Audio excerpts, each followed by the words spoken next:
Okay, so now let's talk about another issue that the authors bring up that's related to how God was created and the doctrine of image. And it's a debate that some people have had. Maybe you've had this debate. Maybe you have no idea about it. So this might or might not be interesting to you. But it's the debate over dichotomy and trichotomy. And here's the question. Is man two-part? Does he exist as body and soul? Or is he three-part? Does he exist as body, soul, and spirit? And so the authors address that a little bit. And as they do that, they're going to go through the aspects of humanity in the Old Testament. In the Old Testament, they talk about the soul. They talk about nephesh, which refers to the person as a creation in relation to God, rather than immortal, immaterial substance. So this is again how the Old Testament lays some of this out. The Old Testament talks about the spirit also. In humans, it can mean mind or resolve or will. And the Bible, of course, in the Old Testament talks about flesh or the physical body. 1/3 of the time, it's in reference to animals and never to God. They go on, they say that the Old Testament also talks about the heart, that human beings have this thing called heart, which is only used with human beings, and it doesn't refer to the anatomical heart. So the heart is the focus of the personal life, the reasoning, responding, deciding self. It is the deepest center of the human person, the driving force, and the most fundamental values from which our acts and attitudes come. So, for example, I feel it deep in my heart. So that idea, that concept is in the Old Testament. Now, what about the New Testament? The New Testament reveals some other things about aspects of our humanity.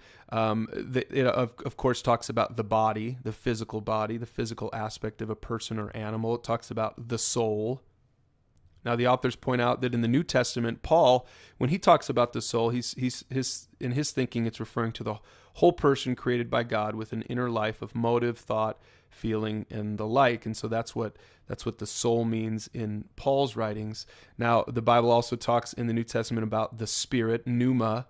And again, the authors talk a little bit about what that means. The New Testament also speaks about the heart, the cardia in Greek.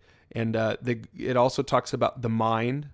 It talks about the conscience, and etc. And so for the authors, their point is this, that in summary, while the Bible speaks of aspects of our humanity in various terms, Old Testament, New Testament, it is not in as neat and tidy a manner as some would prefer. Maybe that's just what you thought as you were reading through this. Maybe you were a little bit confused by this. But the point is, there's really not a real clear understanding of it when you go through the Old and the New Testaments.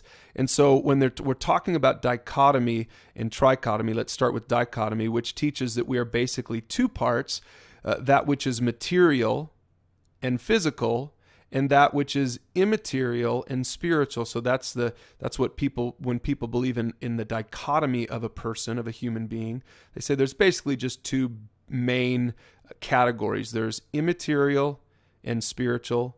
That's one category. So the spirit. And then there's the material or the physical side, the body. And it's just the two of them.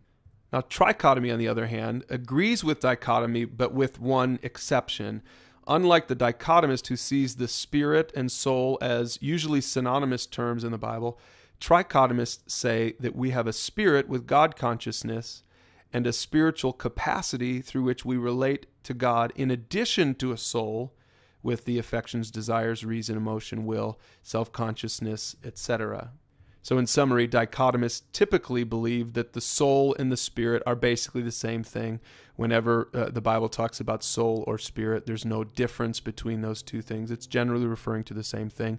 Whereas trichotomists believe that the spirit is a separate thing, and so the tri means three. So we have body, soul, and spirit, and the spirit is the part that relates to God, that has a consciousness of God. Now, maybe already by now you look at this and you say, who really cares? And maybe this doesn't really impact you at all. But in the author's point of view, they say that to truly help people, we must minister to the whole person, since true spirituality encompasses all of our being. The authors are dichotomists, so they believe that true spirituality encompasses every part of us. And so they don't just separate it into the spirit. And so as a result, they say that we must minister to people physically, emotionally, volitionally, etc., in all these different ways. So in their view, this does have an impact on the way we relate to one another and the way, say, for example, pastors counsel people. It matters which side you fall on, whether you're a dichotomist or trichotomist, but that's up for you to discuss if it's even interesting to you. So hit pause right now if you would like to and talk about this before we go on to the next video.